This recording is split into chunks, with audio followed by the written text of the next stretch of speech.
افزایش پیدا کرده. دفاع مستقیم সমুদ্রপথের অস্থিরতা যেন কোনোভাবেই কমছে না।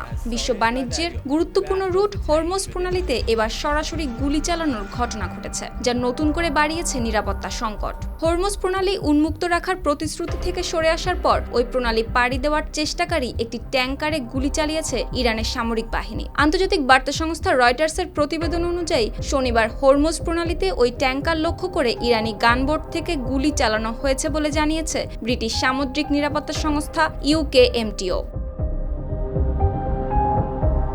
সংস্থাটির তথ্য অনুযায়ী ওমানের উপকূলের প্রায় ২০ নটিক্যাল মাইল উত্তর পূর্বে ইরানের বিপ্লবী গার্ডসের সঙ্গে যুক্ত দুটি গানবোট জাহাজটির দিকে গুলি চালায়। অন্যদিকে ট্যাঙ্কারটির ক্যাপ্টেন জানান, কোনো ধরনের সতর্কতা বা রেডিও বার্তা ছাড়াই হঠাৎ করেই গুলি শুরু হয়। তবে এতে জাহাজ ও নাবিকরা অক্ষত রয়েছে বলে নিশ্চিত করা গেছে।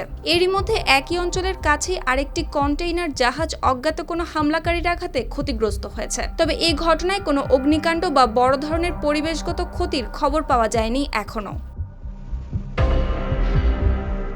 সুপ্তি রায়, RTV।